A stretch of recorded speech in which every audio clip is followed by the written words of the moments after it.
Herkese selam arkadaşlar. Bu bir Oldboy mangalarını okuma maratonu videosudur. Biz kulüp içeriğinde Oldboy okuyacağız diye seçtik ve bir takipçim de dedi ki Oldboy okuyorsan hemen okuma maratonu yapmalısın. Bir kişinin istemesi imkanlarım dahilinde benim için yeterliydi. Başlayalım. Şu anda kanalın katıl üyelerini görüyorsunuz. Kanala destekleri için çok teşekkürler. Şömizi çıkarttım. Normalde hep şömizi de okurum ama bu sefer şömizi çıkarttım. Bir farklılık olsun istedim. Kült bir filmi var. Bayağı kafa karıştırıcı bir film. Filmden de bahsedeceğiz ama öncesinde manganın birinci cildini okuyalım istiyorum. Ben Saadet ve hoş geldin. Bir like'ını aldıysam hadi başlayalım. Saat 2:30.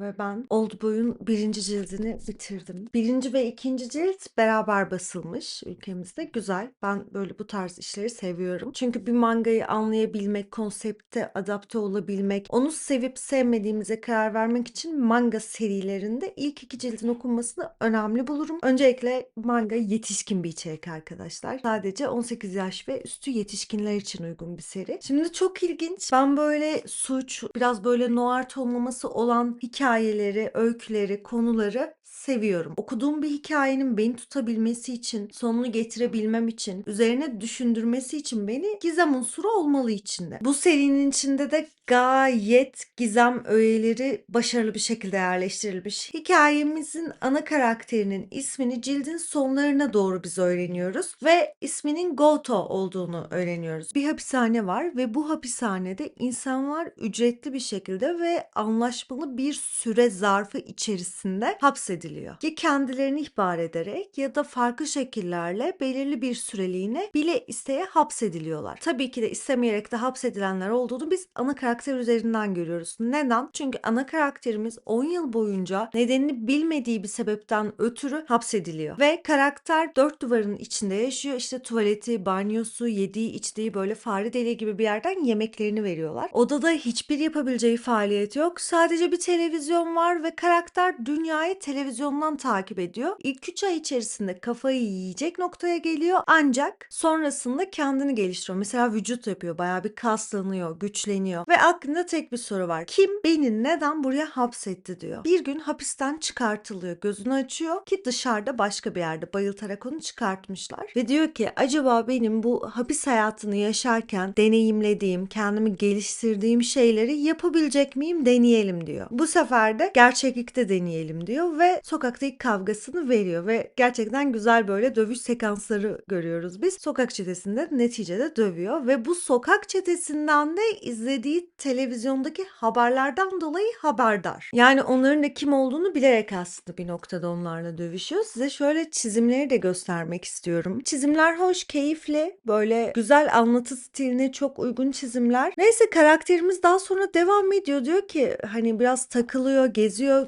keşfetmeye çalışıyor. Bir noktada cebinde parası da yok hatta. Çok az bir para bırakmışlar ve diyor ki bu para neye yetecek ya diyor ve bir dilenciye veriyor. Aramak istediği insanları arayamayacağını o parayla fark ediyor. Ki 10 yıl geçmiş, kimi nasıl arayıp nasıl haberdar edeceksin. Sonrasında bir genç kız ile tanışıyor ve kızın adını öğreniyoruz. Eri. Hemen aklıma burada Fujimoto'nun Elveda Eri mangası geldi. Bu yüzden bu karakteri bir tık fazla sevmiş olabilirim. Eri karakteriyle bir beraberlik yaşıyorlar. Fakat Eri beyefendinin adını asla bilmiyor. Bayım diye hitap ediyor. Fiziksel olarak yakınlaşıyorlar ve sonrasında Eri Goto'nun sırtında bir yara izi görüyor. Eri'den orayı kesip içindeki takip cihazını çıkarmasını istiyor. Çünkü bunun olduğunu tahmin ediyor ve gerçekten de öyle çıkıyor. Sonrasında diyor ki benim akşam yemeğimde işte bir yemek geliyordu ve bu hep ana haber saatinde geliyordu. Ve o yemeğin geldiği yere dair de bir fiş görmüş, tamam mı? Mavi Ejder. Başlıyorlar bütün Mavi Ejder restoranlarını gezmeye. Neticesinde de Goto bu Mavi Ejder restoranını buluyor tattan ve binanın içinde gezinmeye başlıyor. Asansörle 12 katlı binanın içinde geziniyor. Diyor ki yani hani burada bir yerde tutuluyordum ben ama hangi katta? Işık gelmiyordu vesaire diye düşünüyor. Sonra biz öğreniyoruz ki 7,5. kat diye bir kat varmış ve o 7,5. kata çıkmak için 7 ve 8 düğmesine asansörde aynı anda basmak gerekiyormuş. Bu detay çok kreatif. O şekilde hapsedildiği, hapis tutulanların olduğu bir kata giriyor ve orada dışarıda duran ona 10 yıldan önce bakan adamı görüyor ve onu tabii dövüyor o sırada. Hani bazı minik fight'lar oluyor. Diyor ki beni neden 10 yıl tuttunuz? Kim? Neden? Diyor ve size videonun başında hani hapishanenin nasıl bir hapishane olduğunu anlattım ya. O detayları tam olarak orada öğreniyor. Onu hapseden insanla bir şekilde telefonda konuşuyor. Telefonda ulaşıyor ona ve ona hesap soruyor ama adam cevaplamıyor. Hatta adamla ilk konuştuğu sahnede adam trende ve yanında bir kadın var ve bu sürede de adama ulaşabilmek için başka bir adamın arabasına binmişti bizim ana karakterimiz. Orada bayağı bir hani adam da kim olduğunu söylemiyor ama bayağı onunla dalga geçiyor. Hani gayet tiye alarak net bir cevap vermeyerek şu adam bu arada. Bu konuşmada burada geçiyor. Hatta yanındaki kadını da size şöyle göstereyim. Hani bu kadın mesela sürekli onları dinliyor ama yorum yapmıyor. Kim olduğunu merak ediyoruz şu anda. Bir de 3 milyon yen büyük bir para ödemiş onun orada tutulması için. O adama ulaşmak için başka bir adamın aracındaydı diyoruz ya, o adam kaza yapıyor. Yani bilerek bir kaza yapıyor ve orada bir şekilde telefonu kapatıyor ve at yarışlarını izlemeye gidiyor. Orada bir iz sürüyor aslında Goto ve eski bir arkadaşının mekanına gidiyor. O eski arkadaşı, mekan sahibi bir kadını arıyor. Meğer o da Goto'nun eski sevgilisiymiş. Kadın geliyor. Kadın evli bu arada. Kocası yurt dışında. Goto'ya finger diyor birazcık. Orada evli bir kadınsın yani, olmadı. Yakıştıramadım. Sonra işte Goto diyor ki ben bu gece seninle fik fik yapmayacağım diyor. Kızı postalıyor. Daha sonra kendisi bir otel odasında uyanıyor. Yanında bir hatun ama kadınla da fik fik yapmamışlar. Bu kadını da onun yanına yollayan bu adam otelden Goto'yu arıyor. Diyor ki tamam diyor, ben otelin parasını falan ödedim. Sen bir takıl, çıkış gününe kadar keyfine bak, rahatına bak, sen halledeceğiz diyor. Ben sana bir telefon vereceğim, bu takip cihazı işini ortadan kaldıralım diyor ve bu süreçte de Goto zaten hep takip ediliyordu bu adam tarafından. Hani sırtına dikilmiş o takip cihazı dışında da takip edildiğinin farkındaydı ve ayakkabısının kundurasının topuğundan bir takip cihazı çıkartıyor ve hikaye tam olarak birinci cilt şu sekansta o takip cihazını bulmasıyla bitiyor. Şimdi cep telefonunu verecek. Ne olacak? Hani iz sürüyorsun. Birlikte Goto ile birlikte iz sürüyorsunuz. Hikaye o şekilde gidiyor. Saat bayağı geç oldu. Muhtemelen yarın devam ederim. Okuduktan sonra ben tekrar buradayım. Bu arada kanala abone olmayı, videoyu beğenmeyi ve düşüncelerini yorumlarda paylaşmayı unutma. 3-4. cildi okumaya geçtim. Yani 2. cildi okumaya geçtim. 1. cildi zaten okuduk. 2. cildi okuyoruz. Bu arada okurken de Oldboy filminin playlisti arka planda çalıyor. Seri bitirdikten sonra filmi de izleyeceğim çünkü. Ya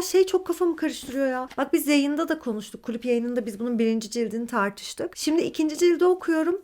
Çok fazla soru işaretim var arkadaşlar. Bak o kadar fazla soru işaretim var ki anlatamam. Acayip fazla soru işaretim var. Mesela karakteri şu anda Goto'ya bir tane telefon geliyor. Vücutlarından çipi çıkardığı için telefon veriyorlar ona. Adam diyor ki telefon faturasını kafana takma. Cihaz fazlasıyla yasa dışı zaten. Üstelik hani gidip onun telefonun faturanın kimin üstüne olduğunu bulmaya çalışsan da bulamazsın. İşte tıpkı savaş dönemindeki gibi filan diyor. Yasa dışı bir şey bu zaten. Zaten kitaptaki her şey yasa dışı. Ve diyor ki bu telefon olsan o kişiyle görüşebileceksin. Ya seni niye saldı? Neden saldı? Bu kızla neden aranızda bu kadar çabuk bir güven bağı oluştu? Kız sana niye bu kadar güveniyor? Sürekli böyle soru işaretleriyle doluyorum okudukça. Her bir sayfada bir soru daha beliriyor kafamda ve asla cevap bulamıyorum. Bu da serinin devam etmesinin bende hani tetikliyor. Yani oluyorum böyle. Hani diyorum ki çabucak okuyayım. Merak ediyorum. Çabucak sona gelmek istiyorum. Mitsuko, sana çok sinir bozucu bir soru sormam lazım. 10 yıl önce Goto dışında takıldığın biri var mıydı diyor. Kadın da diyor ki o sıralarda 20 yaşındaydım ve ona sırılsıklam aşıktım. Onunla aldatmam söz konusu falan olamaz diyor. Adam da sorguluyor. 10 yıl önce benden nefret eden birileri var mıydı? Yeni bir soru işareti daha yüklendi. O kız var ya,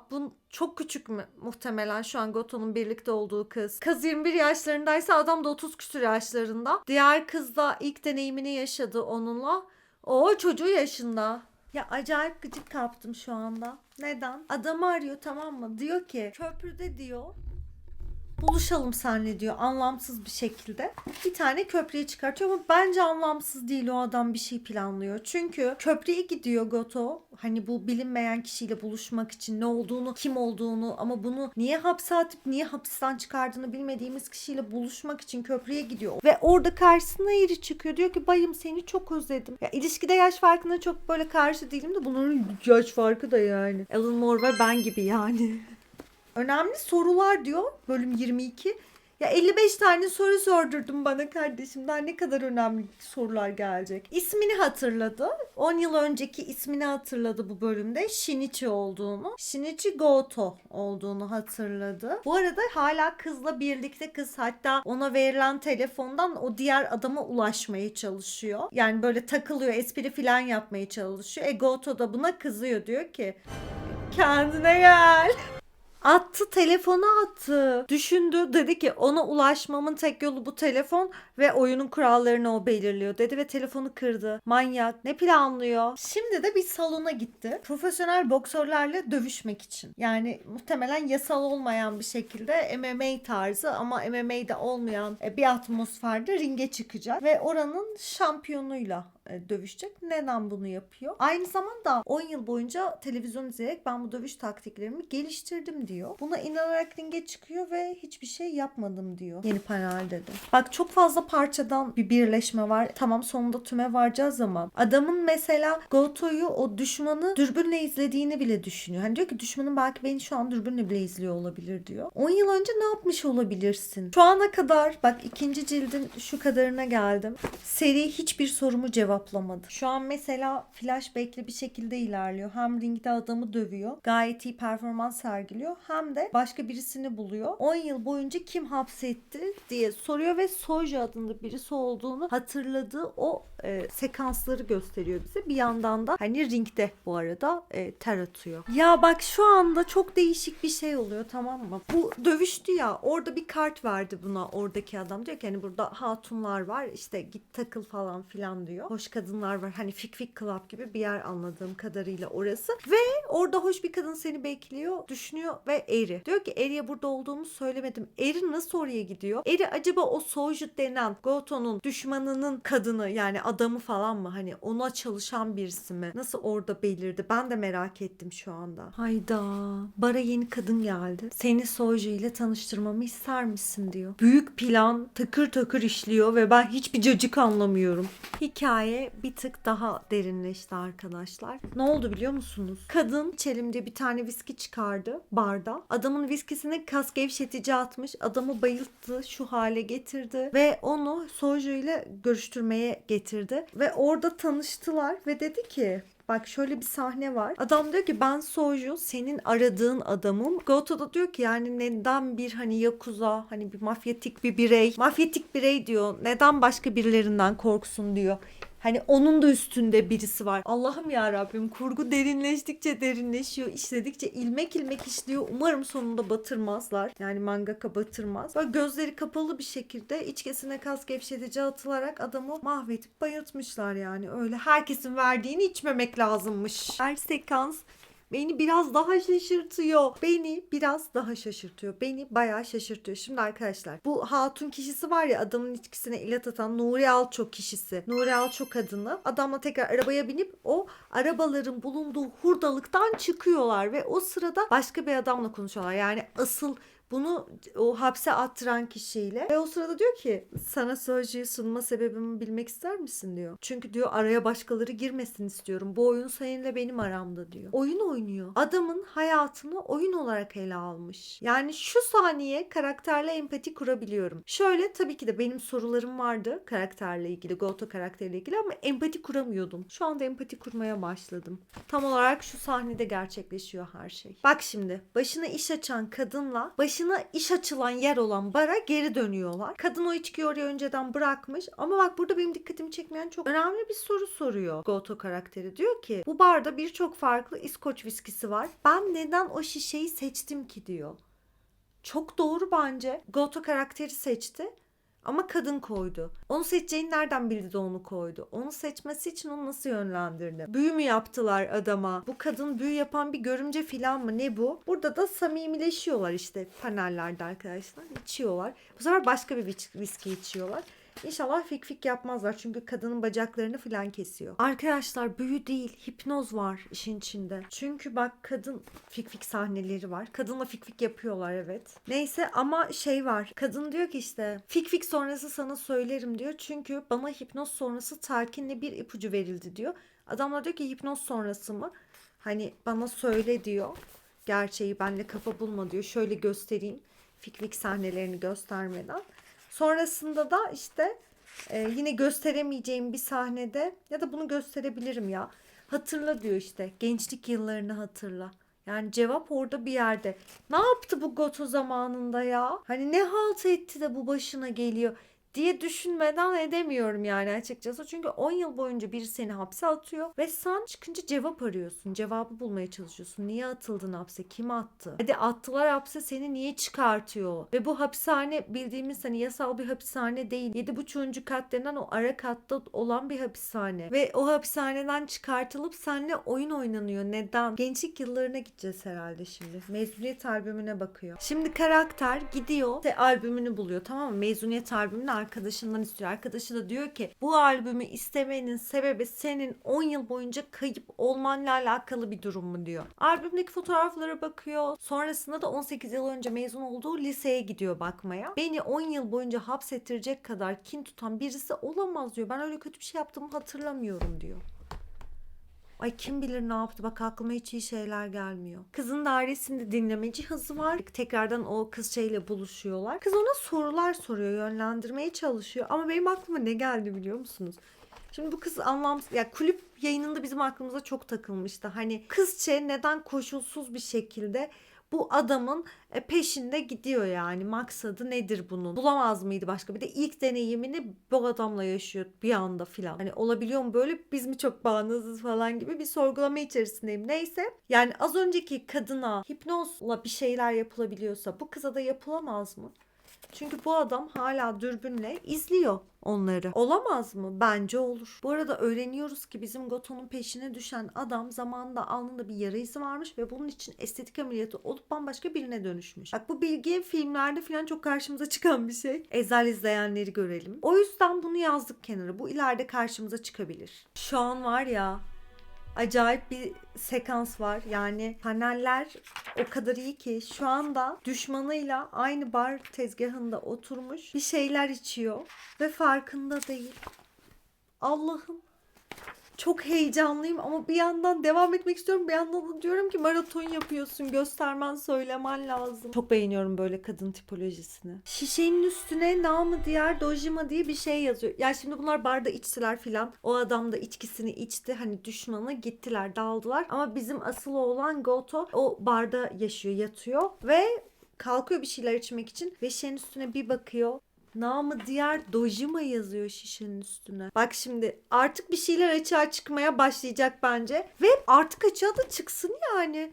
75 tane soru işaretimiz oldu çok şükür. Bölümün adı şişe sahiplenme ve orada karakterin isminin yazmasının sebebi bu şişeyi alıyorum, ben bunu içmeye tekrar geleceğim demekmiş. Böyle bir kültür varmış. Yani Allah aşkına kimin içkisine kimler neler katıyor, nasıl güvenip yapıyorsunuz bunu demeyeceğim. Kurgu bu. Okumaya devam edeceğim. Sorguluyor, ben o yüzü hatırlamıyorum diyor. Neden bana yüzünü zaten göstersin ki diyor. Beni hapseden adam diyor. Haklı bir şekilde bunları söylüyor. Şimdi bak oturuyor adamla, tamam mı? O yanında gelen güzel kadın vardı ya, o barmeni yani bar sahibini alarak dışarı yemek almaya gidiyor bunlar. Kendi düşmanıyla aynı masada oturuyor, içiyor ve sesinden onu tanımıyor. Diyor ki benim telefonda konuştuğum ses bu değildi. Şimdi kardeşim, adama sormazlar mı? Sen bir iz peşindesin. Geri geri gittim bak sinirden. Sen bir iz peşindesin. Bir dedektiflik tonun var senin şu anda. Ve düşündükçe arka planda mekanizma daha çok çalışır. Hani 10 yıl boyunca kapalı kaldığın için beynin mi gitti acaba, eridi? Yani şunu düşünemiyor musun? Telefonda ses değiştirici vardır. Çünkü sana öyle bir telefon verdiler ki o telefonun izi sürülemiyor, numaranı göremiyorsun, sahibini bulamıyorsun. Yasa dışı bir şey var. Hani acaba sence ses değiştirici kullanmış olamazlar mı? Bak mesela şimdi ne oldu biliyor musunuz? Telefonla aradı onu yanındayken. Merhaba, telefonu kapatma dedi. Bana özel dedi. Telefon modifiye edildi. Sesim falan değişiyor dedi. Ne haber canım dedi. Şok olursun tabii öyle. Yani uzun lafın kısası diyor. Aradığın adam benim diyor. Ben selam. 2. cildi bitirdim. Şu anda bitti 2. cilt. Sınıf arkadaşı olduğunu öğrendi. Dur bak son kaldığım yerden anlatayım. Şimdi bunlar hani barda konuşuyorlar falan, balık tutarız falan filan, böyle bir kanka muhabbetine giriyorlar. Sonrasında bir teknede balık tutuyorlar. Hani barman çocuk var ya, bar sahibi çocuk. O da sekreter orada diye onunla fingir diyecekti. Gidiyor onlarla, tamam mı? Orada konuşuyorlar ve diyor ki biz seninle diyor sınıf arkadaşıydık diyor.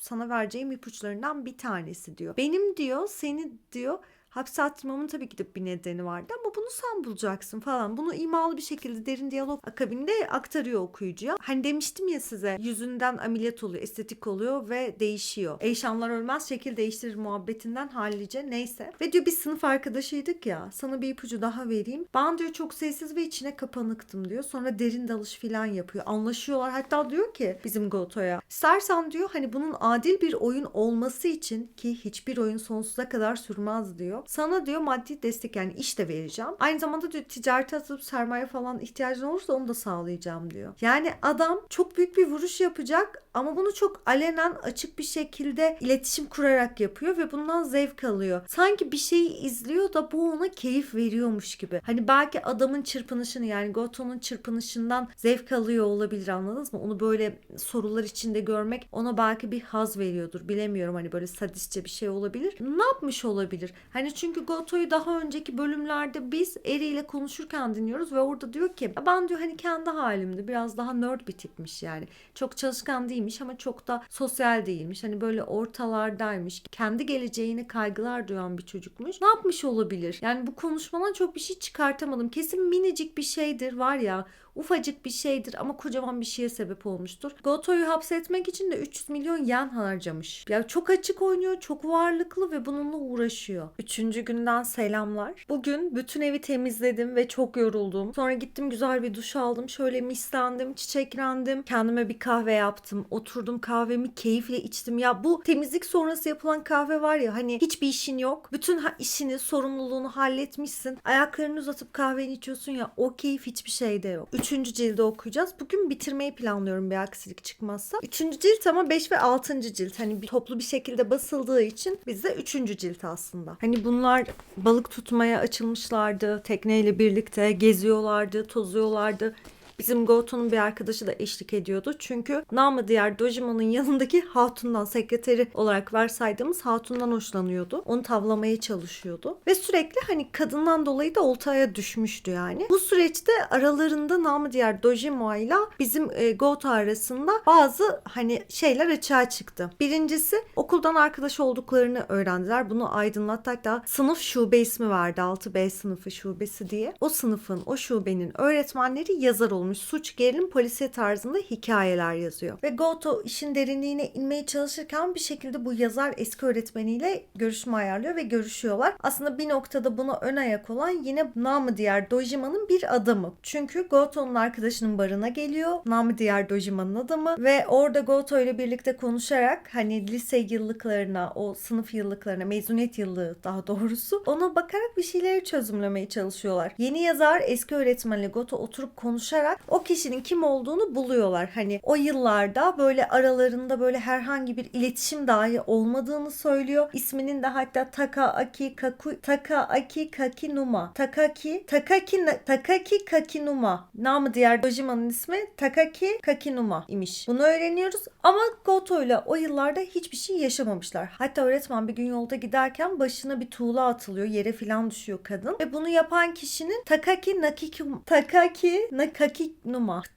Namı diğer Dojima olduğunu varsayıyor. Yani öyle hissettiğini söylüyor. Fakat hiçbir şekilde bir iletişimleri olmadığını düşünüyorlar. Bu arada bu güncel yazar ama eski öğretmenle oturup hani bayağı günler harcayarak bu beyin fırtınasını yapıyorlar. Kadın hatırlatmaya çalışıyor ve sonunda öyle hatırlıyor. Namı diğer Dojima, yani gerçek ismini söyleyemediğim için böyle diyeceğim. Dojima o yıllarda hani bizim Goto'yla öyle bir arkadaşlıkları yokmuş, görünmezmiş. İnsanlar onu hani böyle silik bir tip olarak, hani böyle daha snob bir yerden yaklaşan bir tip olarak görürken Goto onu tamamen hani böyle perdelemiş, ne olduğunu bilerek perdelemiş. Bunu bu şekilde yorumlayan da bu yazar hanımefendi. Devam edelim. Hatun çok fazla mantıklı bir cümle söylüyor. Namı diğer Dojima'nın ismini biz bilmezken, okuldan arkadaş olduğunu bilmezken kimliğini, her şeyini çok gizli tutuyordu. Fakat bir anda öğretmenlerini de işin içine dahil ederek onlara daha çok soru sorma ve daha çok işin içine katma. Yani burada mesela çok güzel bir tabir tabir kullanıyor. İkimizi de labirentin daha derinliklerine sokmak için kullandığı bir şaşırtmaca bu muhtemelen diyor. Çünkü bir anda her şeyi açığa çıkartmaya başladılar. Yani çok fazla ipucu vermeye başladı. 10 yıl içeride tutuyor, bırakıyor. Daha sonrasında çıktığında onunla küçük küçük oyunlar oynuyor. Adeta bundan zevk alıyor. Hani bir intikam meselesi var ortada. Ve bunu öğretmeni de dahil ediyor. Öğretmen mesela namı diğer Dojima'nın o kötü bakışlarını görmüş. Öğretmen de bu arada evlilik problemleri yaşıyormuş. Evliliğe cebelleşiyormuş. Ve sadece öğretmenlik yapmaktan zevk alıyormuş. Derste de böyle heyecanlı bir şekilde öğretmenlik yaptığı sırada namı diğer Dojima ona böyle kötü bir bakış atmış. Tuhaf bir bakış. Kötü de değil de böyle küçümseyici gibi böyle değişik bir bakış atmış. Ve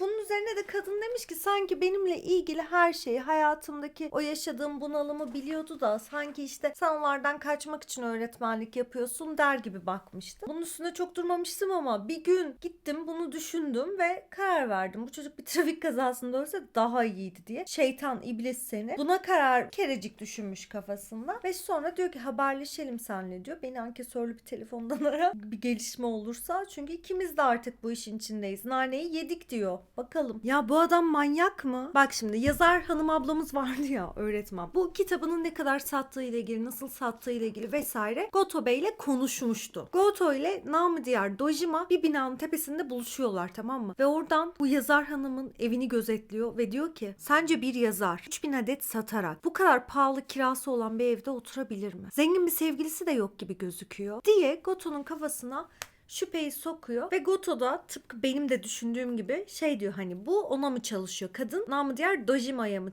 mı ne zıkkımda ona mı çalışıyor diyor, tamam mı? Gidiyorlar kadınla buluşuyor, işte kadın evine çağırıyor alenen. Artık sohbet ediyorlar, diyor ki ya senin diyor kazancınla diyor oturduğun hayat, yaşadığın hayat, oturduğun ev bir tık uyuşmuyor gibi sanki diyor. Kadın da diyor ki ben diyor yaşlı bir kadından avans aldım, yani hani önceden parayı aldım, bir yıl içinde de kitabı bitirmemi bekliyorlar. 6 ay geçti diyor. Hikaye bu diyor. Sonra orada dank ediyor. Nasıl yani ya diyor. Namı diğer Dojima diyor. Bu parayı bana veren kişi olamaz. Çünkü ben yaşlı bir kadınla konuştum diyor. Hani namı diğer Dojima yüzündeki izi aldırmak için ameliyat olmuştu ya. Orada ses telleri falan da değişmiş. Adam komple estetik operasyon geçirmiş ve kadın kılığına girmiş diye teori üretirlerken kapı çalıyor. Kargo geliyor. Hani prostetik makyajlar var ya. Onun kalıp hali maske olarak yapmışlar. Sarı bir saç, yaşlı bir kadın hali. Yani sarı mı bilmiyorum. Sarı diye yorumladım da ben. Yani adam onu geçirip kadın kılığına giriyormuş yani. Kadın kılığına girerek bu yazar hanımefendiyi kandırmış. Daha sonrasında işte çıkıyorlar evden. Kadın diyor ki ya iyi o zaman biz de onunla oynarız diyor. Gelen peruğu falan kafasına takıyor ve biz de böyle dışarı çıkalım diyor. Şu an diyor Jigola gibi gözüküyorsun sen de Goto'cum falan diyor. Kadın zaten hafif böyle açık konuşabilen bir kadın. Gerçi yazarların çoğu öyle. Bunlar sokakta yürüyerek namı diğer Dojima ile buluşuyorlar. Kapıdan girer girmez öğretmene diyor ki, yani yazar hanımefendi garson diyor ki gel sizi bir lavaboya alayım. Yani çıkart o kafandakini, üstünü değiştir diyor. O sahne çok iyiydi çünkü namı diğer Dojima kadın diyor ki ya ben senin o kılıkta yaşlı bir kadın kılığında masamda oturmanı müsaade edemezdim, bu güzelliğinizi gizlemene falan diyor böyle. Allah'ım vuracaksın ağzına, ne yaptınız, ne oldu da?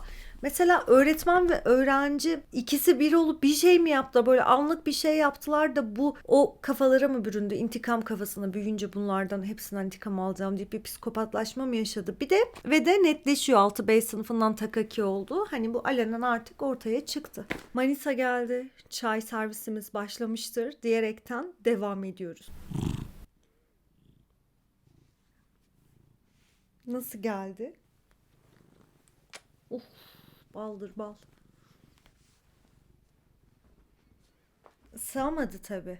Şimdi bizim ana kötümüz var ya, şu anlık kötü birisi Dajimo. Onun nasıl bu kadar çok varlıklı olduğunu anlattı bize. İşte finanstır, ticarettir, şuydu buydu derken bir de şans çok fazla ondan yana gitmiş ve bu noktaya yükselmiş. Şimdi bir barda oturuyorlar. Bizim Goto, sonra namı diğer Dajima ve hocaları. Ve hocalarına soruyor ki hani Goto ile ilgili düşüncelerini soruyor. Hoca da diyor ki siz güneş ve ay gibiydiniz diyor. İkiniz de farklı, aşırılaşıyordunuz. Buralar bana geçmedi. Acayip aşağılıyor şu anda. Yani kadına şunu yapmak istemiş yazar kadına önce ama onu yapmamış. Daha sonra işte planı değiştirmiş.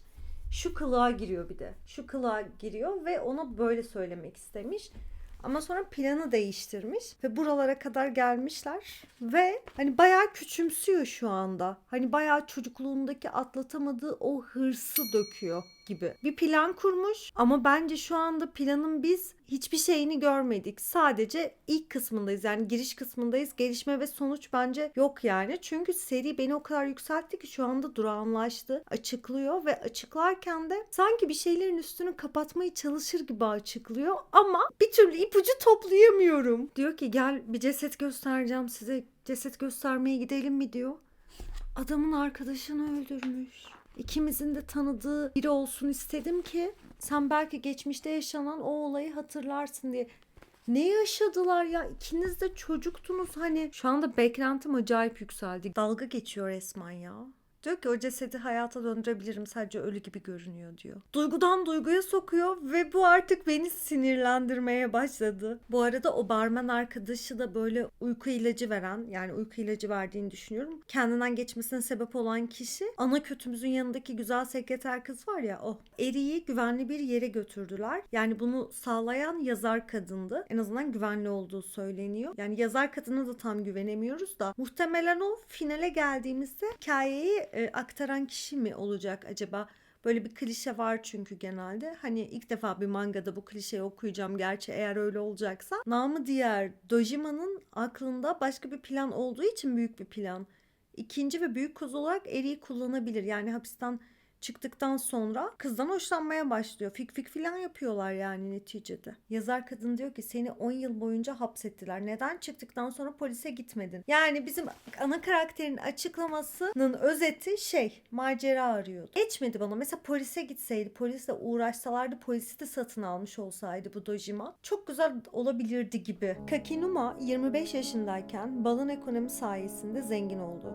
Fakat akademik ve ekonomik alandaki kazanımları dışında hiçbir şey başaramadığını fark edince kendine derinden bir nefret besledi. Acısını kimden çıkaracağını düşündüğünde ve hayatının en hassas ve duyarlı döneminde tanıştığı popüler kişiyi seçebilirdi. 6B sınıfındaki Shinichi Goto. Eşcinsel saplantı. Bir şey söyleyeceğim.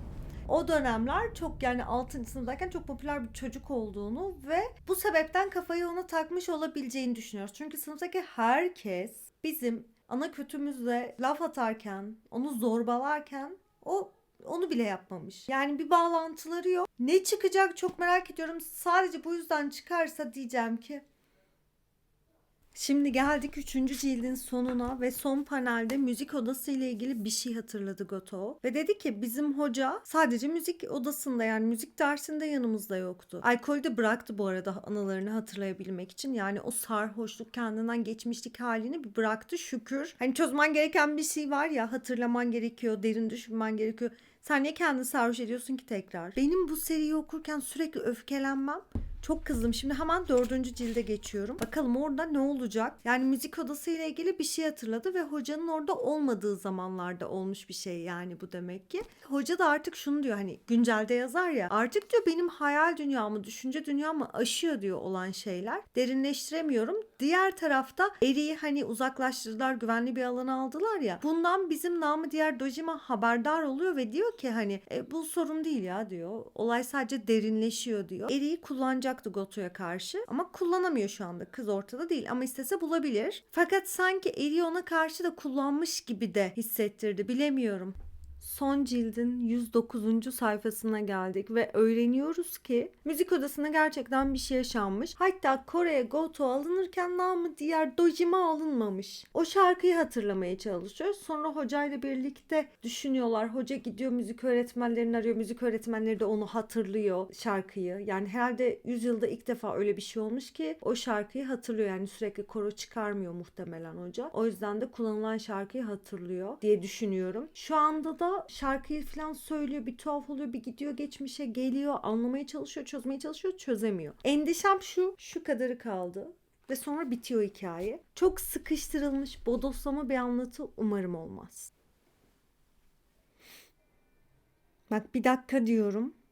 Çünkü şu anda biraz önceki bölümlerde Goto ve hoca bir yerde oturmuştu, yazar. Ve o sırada da yazarın evine girmişti bu Dojima. Yani adamını göndermiş ve onun bilgisayarını çalıp notlarını okuyordu. Ve kadının notlarında yazdığı şeyi şimdi size okuyacağım. Şuraya yazan şeyi, tamam mı? Okuyor burada bilgisayardan. O çocuğun varlığıyla yaydığı fazlasıyla anormal havanın kaynağını biliyorum. O bir solak. sol elini kullanıyor. Zoraki bir şekilde düzeltilmiş dünya görüşünü kimsenin fark etmemesini sağlamak için gösterdiği kararlı irade ilerleyen yıllarda nevrozlarını tetiklemeye mi sebep olmuştu acaba? Böyle bir şey çıkarsa, ben sol aklım hepiniz sağ elinizi kullanıyordunuz ve ben de bu yüzden böyle bir şey yaptım gibi bir şeye bağlamazlar umarım. Yan tarafta da Dajima diyor ki nasıl? Solak olduğumu nereden biliyor? Kaç kere oturdunuz ya siz? Sen telefon kullandın, bir şeyler yedin, içtin, elini cebine attın. Yaptın ya hani bir şeyler. Küçük ericik saklandığı yerde deşifre oluyor. Onu aramaya dedektif yollatıyor Dajima ve etraftaki insanlardan bir tanesi de diyor ki ya seni ben kaçırayım buradan diyor. Bizim diyor akrabalar var, hallederiz, kaçak göndeririz seni diyor. Eri de ben katil matil değilim diyor, hayırdır diyerekten kafamı toplayıp zaten gideceğim diyor ve bizim Goto'yu arıyor ve buluşuyorlar. Hani adam koşu koşu gidiyor ona. Binaların üstünden falan zıplıyor.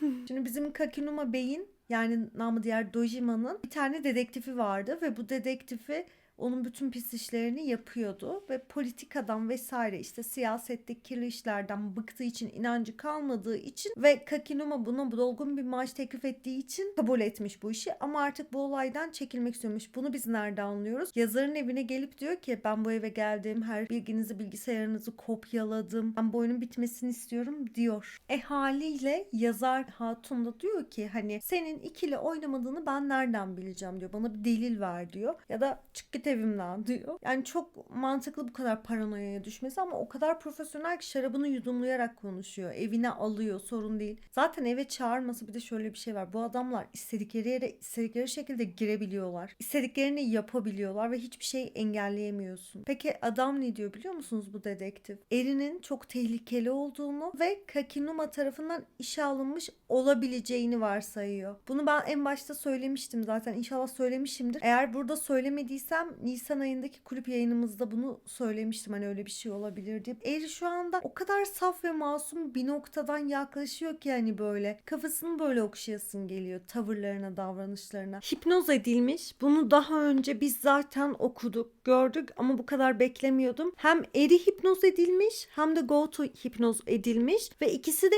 hipnoz edildiği için birbirine aşık olmuş. Bunu bize kim söylüyor? Dedektif yazarı anlatıyor. Ve bu hipnozu yapan kişi bu arada bizim ana kötümüz değil, başka birisi. Şimdi şöyle bir şey de var. Eğer oyunun kazanı Goto olursa Dajima ölecek. Eğer Goto çözemezse Dajima kazanmış olacak ve Goto ölecek. Şimdi oyun bu şekilde finale erecek ve bu sürekli tekrarlanıyor. Belki 4 ya da 5. kez. Dedektif Bey yazar hanımı alarak bu hipnoz eden hanımın yanına götürdüler. Bu hanımefendi anlatıyor yazar hanıma, diyor ki ben diyor öncelikle o 7,5. kata giriş yapmak için oraya kullanabilmek için hipnoz etmemi istediler. Önce onu yaptım. Sonrasında ise Goto Bey'i ziyaret ederek onu hipnoz ettim diyor.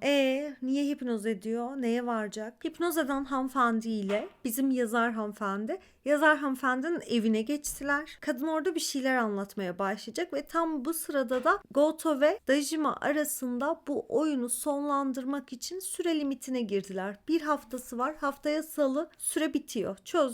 Çözemedi, bakalım ne olacak. Hipnoz sonrası telkinin nasıl verildiğini anlatıyor kadın ve diyor ki ama diyor 5 dakikalık bir yalnız bıraktım ve buraya Erin'in yanına gelip bu sekreter kız 5 dakika içerisinde bir şeyler söylemiş ve bu söylediği şeylerin de iyi şeyler olmadığını düşünüyor. Hipnozcuyu aldılar, dedektifi aldılar, yazar hanımı aldılar, Erin'in yanına gittiler ve tabii bu süreçte Goto Bey de geldi, eşlik etti ve orada hipnozu açmaya çalıştılar. Eri'ye yapılan hipnozu ama açamadılar. Çünkü başka birisi daha hipnoz etmiş onu. Bu da muhtemelen bizim sekreter dediğimiz kadın. Hani o 5 dakikalık boşlukta yapmış muhtemelen. Eri'ye ne söylendiğini bulamadılar. Ama tekrardan Goto'yu hipnoz ederek çocukken o şarkı söylendiğinde ne olduğunu bulmaya çalıştılar. Ve o süreçte Goto ne dedi biliyor musunuz? Çok etkilenmiştim şarkı söylemesinden. Yani 6. sınıftaki o koro seçmelerinde söylediği şarkıdan çok etkilenmiş. Namı diğer Dajima'nın söylediği şarkıdan ve bir tek o etkilenmiş. Ve diyor ki şimdi ben kendimi salı gününe kadar hazırlayacağım ve onunla hesaplaşacağım. Bu arada Erin'in saçlarının arasında bir mektup saklamış. Çok hoşuma gitti. Ve gerçekten de hani benim en başta sorguladığım o şey varmış yani. Genç bir kız ilk deneyimini 35 yaşındaki bir adamla paylaşmak için hipnoz edilmiş. Muhtemelen gerçekten tanışsa belki de etkilenmeyecekti. O saçların arasındaki mektupta da ne yazıyor onu okuyacağım size. Bu arada buraya kadar geldiysen kanala abone olabilirsin. Yorumlarda düşüncelerini benimle paylaşabilirsin ve bu videoya like atabilirsin. Çok uzatmayacağım. Sen ve ben hipnozla kontrol altına alınmış bir erkek ve bir kadın olabiliriz. Fakat ben yine de tanışmamızın gizemli bir şekilde kaderimizde yazılı olduğunu düşünüyorum. Kakinuma ile karşı karşıya geldikten bir ay sonra eğer hala hayatta olursam 7 Ağustos gecesi saat 3'te o köprüde seni bekleyeceğim. Şimdi geldik final bölümüne. Final bölümünü okuyacağız ve her şey çözülecek. Goto Bey Kakinuma'nın evine geldi. Bakalım ne olacak, ne diyecek, niye bu kadar kinlenmiş, niye intikam almak istiyor? Şey mi diyecek acaba? Sen benim sesimden çok etkilenmene rağmen benimle arkadaş olmadın. Ühü ühü. Ya böyle bir şey çıkmaz umarım. Ben Monster manga serisini de okuyup maratonlu yapmıştım aynı zamanda. Hatta açıklamalar kısmına onu da eklerim linklerini. 3 parta bölmüştüm. İlk o zamanlar video çektiğim zamanlardı, bilemedim, öyle yaptım. Mesela oradaki kurgu acayip zekiceydi. Hani finale doğru giderken ortalarda böyle sinirlendiriyordu. Benim tepki vermeme sebep oluyordu ama beklentimi düşürmüyordu. Şimdi burada çok yüksek bir şey vermesi gerekiyor ki benim için başyapıt bir seriydi diyebileyim. Mesela ben bunu Monster için söyleyebiliyorum. İyi Geceler Pumpun için söyleyebiliyorum. Umarım Oldboy için de söyleyebilirim. Bakın şu kadarcık kaldı. Bitiyor. Hatta beraber okuyalım mı burayı? Benim hayatımda başka kimse yoktu. Çünkü hiç kimse beni gerçekten tanımak istememişti. Gayet doğal bir sonuç sanırım, diyor bizim Dajima Bey. Buraya sohbet etmeye gelmedim. Bu gece ikimizden biri hayatını kaybedecek. Dolayısıyla artık şu oyunu sonlandıralım. Kalbimde durdurulmaz bir yara açan o olay neydi? Söyle bakalım. Çünkü ben, diyor, düşünüyor. Senin şarkı söyleyişinden etkilenmiştim, diyor. Tamam. Akademik yönden okul birincisi olmana rağmen sahip olduğun meşhum havadan dolayı herkes şarkını sırıtarak dinlemişti. Sarsılan ve derinden etkilenen kişi yalnızca bendim. Doğuştan sahip olduğun insanlara karşı güven duymayan karakterin sarsılmıştı ve hissettiğin utanç benden nefret etmene sebep oldu. Sen kaybettin fakat ben kimseyi öldürmem. Yenilgiyi kabullen ve bundan sonra benimle bir işin olmasın. Orada silaha falan uzanıyor. Ay inşallah yanıldın, olay o değildi filan der ya. Bu beni hiç tatmin etmiyor şu an mesela. Düşündüğüm gibi kazandım. Sence etkilenmek gözle görülen bir şey mi? Diyor. O olay çok daha somut bir şeydi, diyor ve silahını doğrultuyor. Son bölüme şimdi geçiyoruz galiba. Çiçekler Şehri. Bu arada şarkının ismi Çiçekler Şehri. Bu cilt boyunca sürekli biz bu şarkının sözlerini gördük. Hani yazıyordu. Şarkımı dinledin ve etkilendin, öyle mi? O yalnızca sürecin bir parçasıydı. Hiçbir şey hatırlamıyorsun değil mi? Oyun sona erdi. Ben kazandım. Vur artık vuracaksan ya. Yalan diyor. Yalan. Yalan söylüyorsun. Kapa çeneni. Ben o müzik odası dışında hiç şarkı söylememiştim ama şarkının sözlerini tekrarlıyor ve çocukluk halini hatırlıyor. Böyle ağlaşıyorlar filan. O gün sen gözyaşı döktün, diyor. Ağlamış, etkilenmiş demek ki söylemenden, bunu kabul ediyor. Gözyaşı dökmenin ne anlama geldiğini bile bilmiyordum ve bunu tamamen unuttum. Hayatım boyunca yalnızca sen yalnızlığımı anladın. Beni küçük düşürdün, seni asla affedemedim. Eğer sen hiç var olmasaydın şu dünyada sahip olduğum başarıdan hiç şüphe duymadan hayatıma devam edecektim. Fakat buradasın, diyor ve ateş ediyor, adamı omzundan vuruyor. Sıyırıyor. Omzundan kurşun omzundan giriyor ve çıkıyor. Bu şekilde mi intikam alıyorsun, diyor böyle sanki vurulmamışçasına. Öyle duruyor. Aynı zamanda hayatını mahvetmeyi de planlamıştım ve gerçeğe dönüşseydi cinayete teşebbüs edecektim. Hep senin gibi bir adam olarak doğmak istedim. Allah'ım, bir Lex Luthor. Bir Lex Luthor şeysi ya resmen. Kafasına... Umarım bu şekilde bitirmezsiniz ya. Bir şey verin bana. Bu bana yetmedi. Sıktı kafasına. Kız bu sıktı ya kafasına. Bir dakika ya. Şimdi diyor ki senin gibi biri olarak doğmak istedim. Ama senin gibi olamadım. Ve sen gözyaşı döktün benim şarkım için. Ağladın ve bunu hatırlamadın. Ben de seni bu yüzden hapse attım. Ve bunları yaşamanı sağladım. Bu yüzden Eri'ye de aşık oldun. Neyse bir ay geçiyor. Eri ile buluşuyorlar köprüde. Epilog bölümü var. Evlenmişler herhalde, çocukları var. Kargo geliyor. Kargoda namı diğer Dojima'dan geliyor. Açıyorlar ve içinden bir heykelcik çıkıyor. Çiçekler Şehri'ne atıfla çıkıyor o heykelcik ve birisi kendini atıyor. Bu da bunu rüya olarak görmüş. Kızın yanında uyanıyor. Bu savaş hala sona ermiş değil diyor ve son söz onun zihninde devam ediyor. Ben bu kitabı bir sindireyim. Çünkü arkasında şöyle yazılar var. Bunları okuyup geliyorum.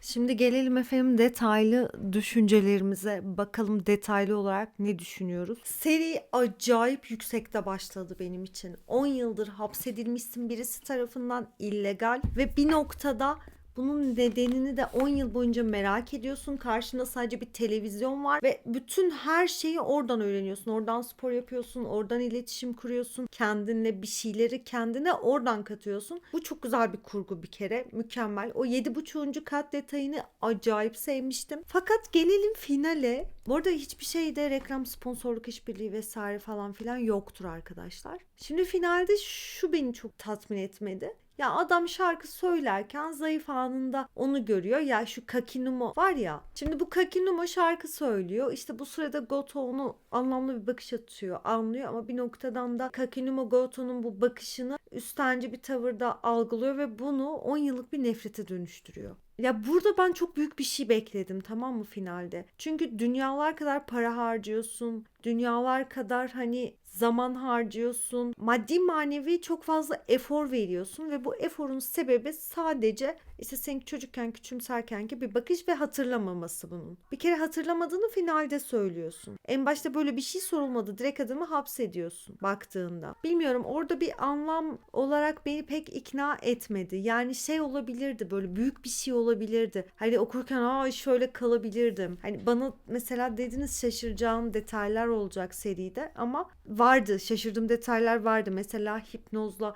Erin'in o şekilde olması ama Erin'in o hipnozunun açılmasını bekledim ben. Ya bu Japonlar niye böyle yapıyor ya? Manga seriyi çok güzel başlatıyorlar. Abi finale gelince ya satmadığı için hızlı bir final yazıyorlar ya zamanları mı daralıyor? Seriyi mi bitirmek zorundalar ya da sıkılıyorlar mı? Çok iyi başlayan manga serileri, özellikle uzun serilerde bu oluyor. Finalde böyle bir çöküş yaşıyor. Finali hariç her şeyiyle okuduğum en iyi mangalardan bir tanesi, serilerden bir tanesi ama finali hariç. Ya finali beni hiç ikna etmedi. Uyarlama bir filmi var. Filme de bakacağım. Belki filmde değişiklikler vardır. Keza kulüp yayınında biz konuştuğumuzda isimlere kadar değişiklikler olduğu söyleniyor. Ona da bir bakıp onu da şimdi ekleyeceğim buraya. Bir film izleyip geleyim ben. Karşılaştırmalı inceleyelim bir de bakalım nasıl oluyor. Şimdi filme başlayacağım. Dedim ki bir tepki videosu tarzı bir şey mi çekeyim ama film bir tık durağan ilerliyor. Biraz sterilize şiddet var. Hani Tarantino da bunu çok kullanır zaten. Böyle filmin giriş kısmında araya girip bunu söyleyeyim dedim ama şimdi bölmeden devam edip bitirip geliyorum.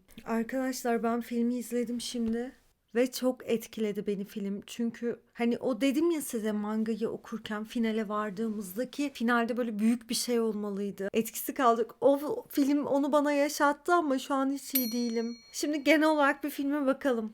Filmle ilgili genel birkaç bir şey söylemek istiyorum. Film yani girişinden zaten belliydi. O sterilize şiddeti yansıtıyordu. Tarantino vibe'ı çok fazla aldım filmden. Ve filmde dövüş sahnesi var. O koridor dövüş sahnesi. Orada mesela kullanılan teknik hani tek çekim, tek plandı. Bir kere filmde ana karakterin ismi de farklı. Aynı değil. Hani Goto karakterin ismi mesela Odeshu. Ve asıl bombaya gelmek istiyorum şu anda ben. Biraz filmin bu tonundan konuşmak istiyorum. Tabii ki de spoilerlı olacak. Kardeşiyle arasında bir ilişki varmış ve bunu bizim hani kitaptaki Goto ama Odeshu, filmdeki Odeshu karakteri görüyor ve bunu böyle minimal düzeyde bir dedikoduya dönüştürüyor. Bu yayılıyor ve bu yüzden kız kendi hayatından vazgeçiyor ve bu sebepten de ana kötü diyor ki ben intikam alacağım. O yüzden yapıyor tüm bunları. Birçok fazla paralellik vardı. Hani 15 yıl filmde hapsediliyor ama kitapta 10 yıl boyunca. Bu tarz değişiklikler vardı ama çok fazla bağdaşıklıklar da vardı. Mesela o televizyon detayı, Eri detayı. Filmdeki kız kimmiş biliyor musunuz? Odeshu'nun kızıymış. Yani Goto'nun kızıymış. Hipnozla aynı şeyi yaşasınlar diye, yani o ensest ilişki yüzünden mahcup duruma düşsünler diye. Allah'ım ya Rabbim, bak çok etkilendim. Ve filmin sonunda asıl canavarlık diyor. Hani o canavarlığı sorgulatıyor. Bu ton bana Monster'ı çok anımsattı. Zaten okurken de muhtemelen ben Monster'ı bir tık anımsattığı için Monster manga serisini sürekli şunu dedim, hani Monster etkiliydi.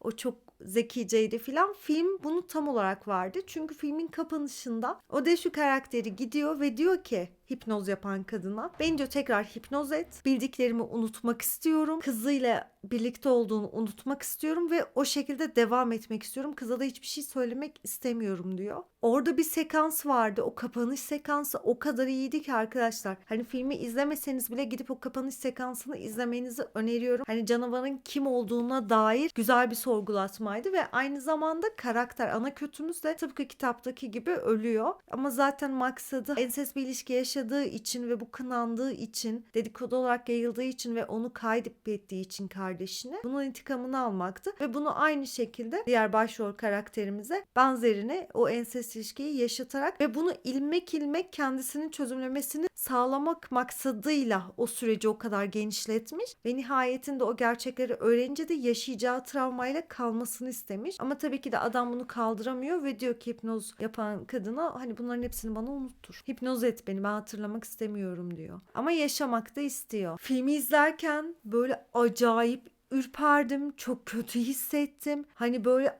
çok garip duygular içerisindeydim. Filmde çok fazla detay vardı. Mesela bu yazar hanım filmde öyle yoktu. Ya da ne bileyim işte dedektif yerine yardım eden insanlar başka kişilerdi. Çok fazla böyle farklılıklar vardı ama ana konsept olarak da çok bağlıydı manga serisine. Filmin mangadan en radikal kopuşu ana kötü karakterimizin motivasyonu. Hani mangada o basit bir bakış açısı vardı. Film beni dehşete düşürdü. Çok etkiledi. Bak çok rahatsız etti. Mahvetti. Mesela ben manga serisinde böyle büyük bir son beklediğim için sürekli şunu soruyordum.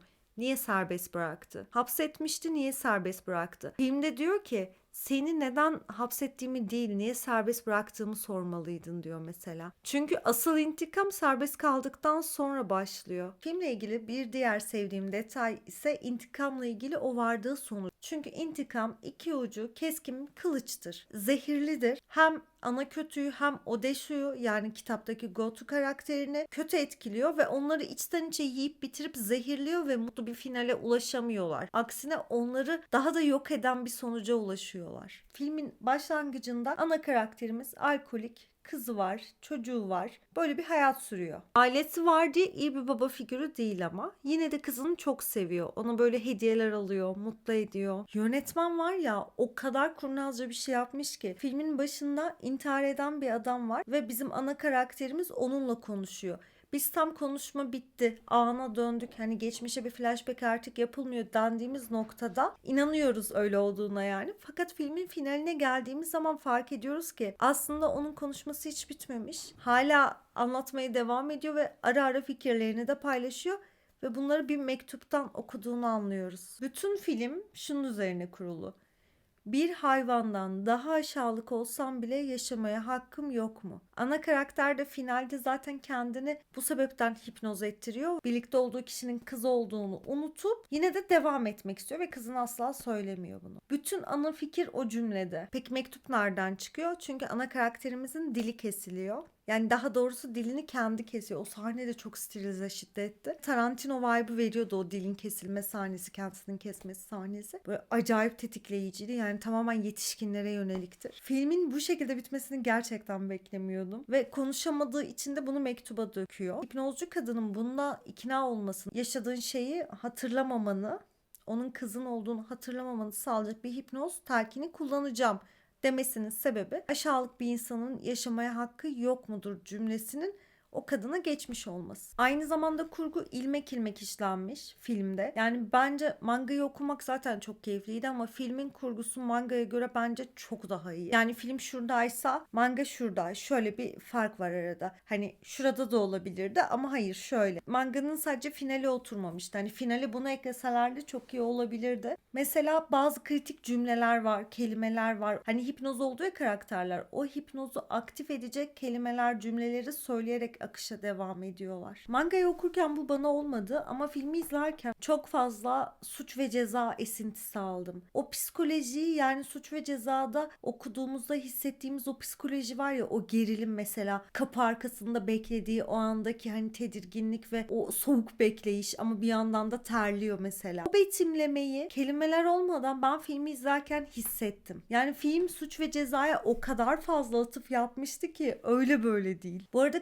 ana karakterimiz olan Daisu. O kadar fazla ona hak vererek izliyordum ki finale gelince nefret ettim. Yani karakterlerin hiçbirini sevemedim. Evet, bizim bir ana villainımız vardı. Sevmiyorduk onu. Hani sonuçta Daisu'yu hapsetmiş, kötü şeyler planlıyor. Yaptığı şey korkunç bir şey. Ama Daisu'nun her şeyi bilerek hayatta kalma isteği ve bunun filmin başlangıcındaki o girişteki sahnelere bağlanması çok iyiydi. O kadar etkilendim ki muhakkak filmi izlemenizi de öneriyorum arkadaşlar, yetişkinseniz eğer. Yani mangalardan farklı bir tarz var. Hani şu olmayacak. Manganın birebir aynısı demeyeceksiniz. Hani animesi ve mangası genelde birebir aynı olur ya. O tarz bir şey değil. Frankenstein'i çok sevdiğimi biliyorsunuz. Hem Mary Shelley'nin uyarlamasından hem de Guillermo del Toro'nun 2025 yapımı olan Netflix filminden dolayı zaten seviyorum ve çok güzel bir uyarlama olduğunu düşünüyorum. Filmde zaten bir sekansın içinde böyle minicik bir sahnede göreceksiniz Frankenstein'de, orada hani canavarın yaşaması, o canavarın dönüşümü. Hani size videonun başında bir canavar atıfı ile ilgili bir şeyler söyledim ya, işte tam olarak burada Frankenstein'e selam vardı, büyük bir selam vardı ve bu selam da zaten ana karakterimiz üzerinden ilerliyordu. Allah'ım ya Rabbim, nasıl bir filmdi. Yani ne yaptı bu Yuji dediğimiz ana kötü villainımız? Karakteri insandan uzaklaştırıp bir canavara dönüştürdü. Ondan intikamını aldı ve maksadı asla onu ortadan kaldırmak değildi. Hayatı boyunca onun vicdan azabı çekmesini, kötü hissetmesini sağlamaktı. Bunu başardı yani. O istediği hedefe bence ulaştı. Onda 9'luk bir filmde bir daha asla izlemeyeceğim. Birine önerirken tedirgin olacağım çünkü ensest var içinde ve korkunç bir şekilde veriliyor. Hani sen karakteri savunuyorsun, finale geldiğinde diyorsun ki ne? Bu maratondan çok keyif aldım. Diğer maratonların linkini açıklamaya bırakıyorum. Bir sonraki videoda görüşmek üzere. Kendinize iyi bakma cesaretini asla kaybetmeyin.